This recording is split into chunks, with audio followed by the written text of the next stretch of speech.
All right, Mr. Huerta, let's document what today is and who your name is.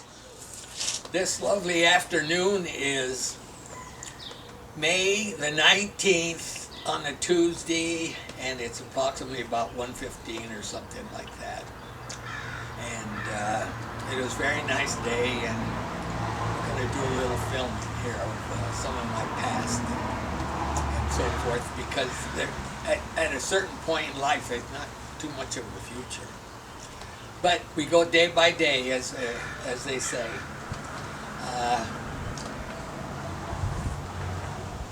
To a point, I was born in September 7th, 1923, 5 years, I think, after World War I ended.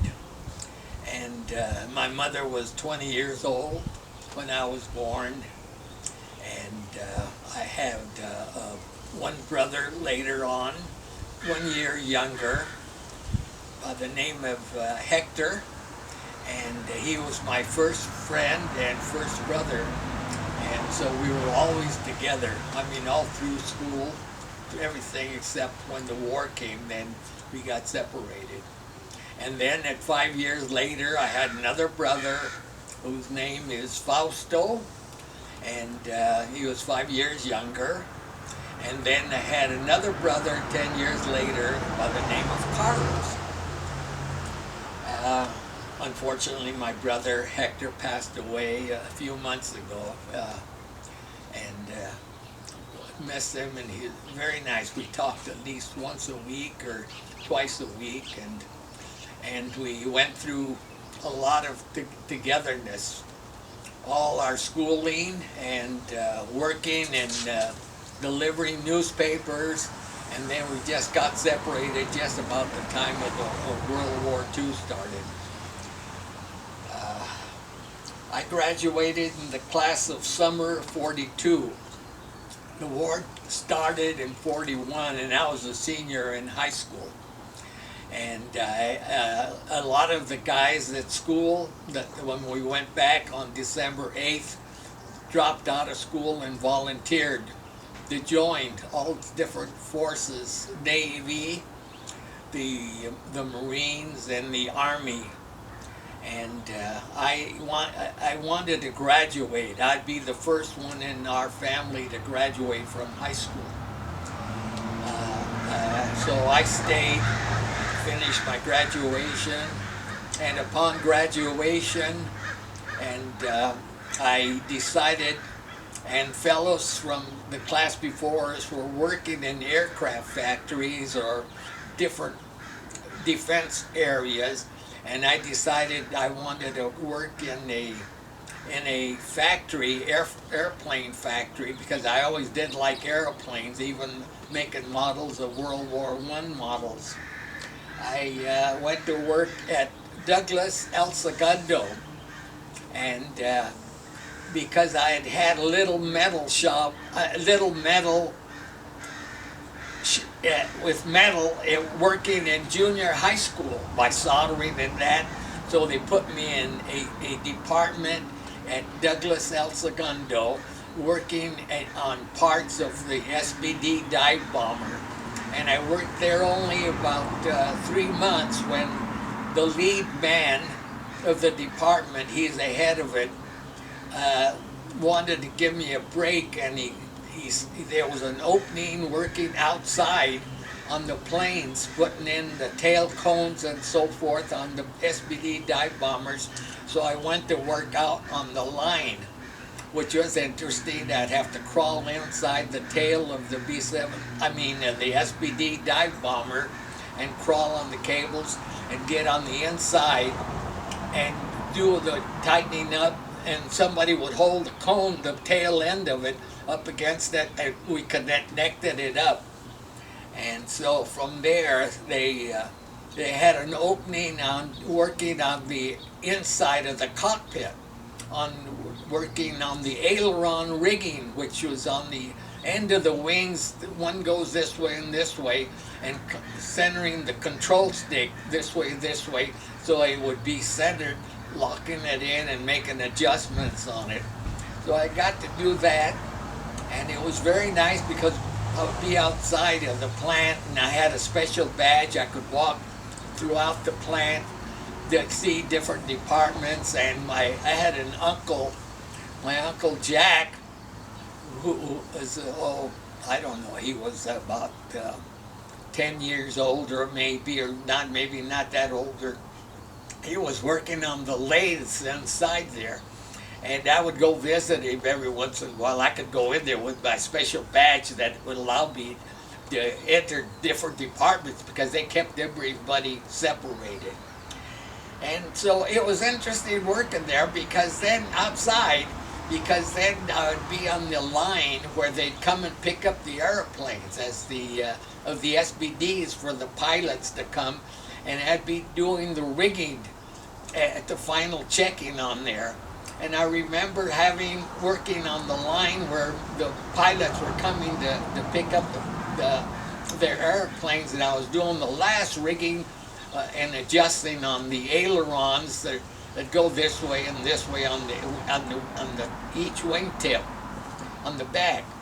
And I saw the pilot coming, the Marine officer, very dapper, and I looked at him and I said, "Oh, I know you. You're from the movies." "Yeah, okay." So he was a movie star, and right now the name just escapes me. But I told him, "Sir, the plane is okay. Take her up." And he said, "Thank you very much." And I got off the plane, and then he started it up and taxied it off to take off in it.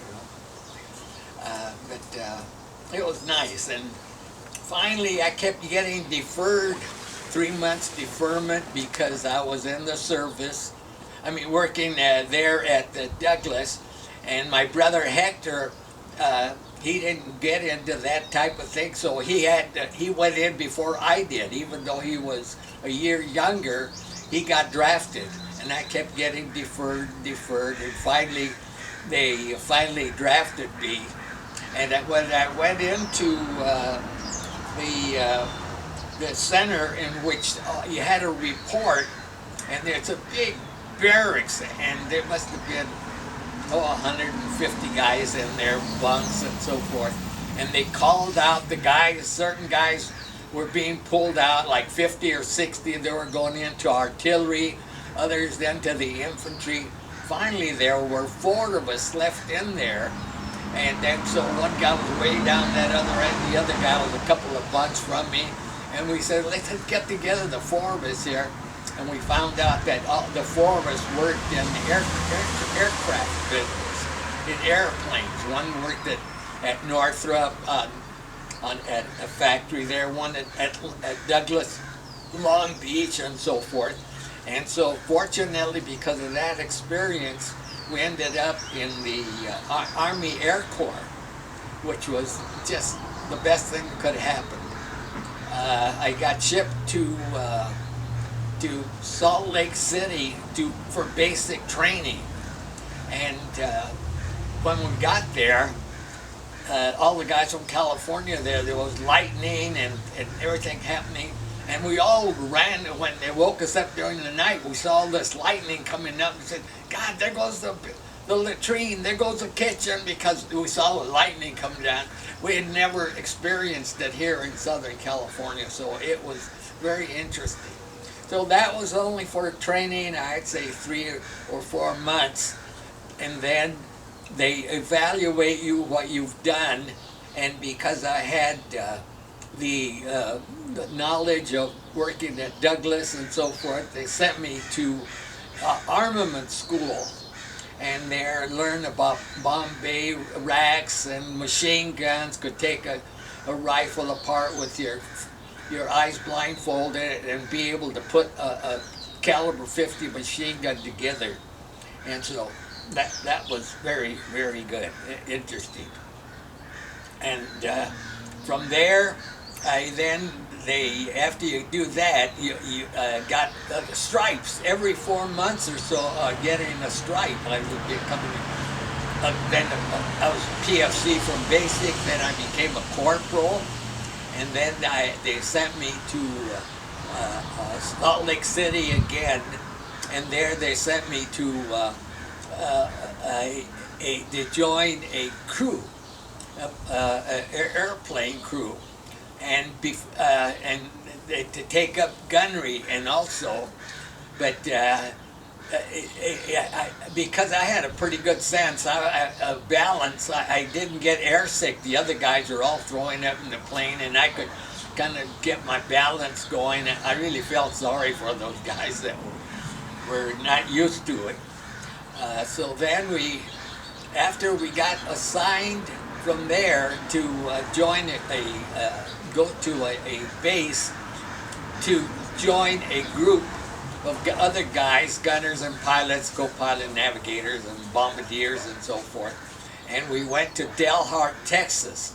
That's in the very north part of Texas, and the little square up there that is absolutely flat, like a tabletop. And it's that was Delhart, Texas, and we did all our training for flying in there. And after we even did flying in formation with about 12 planes or so to go do a dry run bombing of Salt Lake City from Texas back, and then coming back and so forth. And it coming back, no, that was okay. That was the daytime. At nighttime, we had to go fly at night. I hated that night flying because it's absolutely black. There's other planes up there. You don't know where you're at and so forth. And when we were coming back to land, our tail wheel wouldn't come down all the way. And we made a crash landing.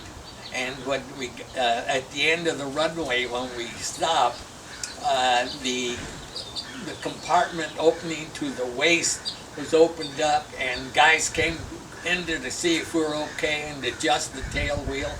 And I had an uncle that was married to my brother's sister that came in there to see, and I knew that he had been stationed somewhere in Texas, but I know it was on the same base.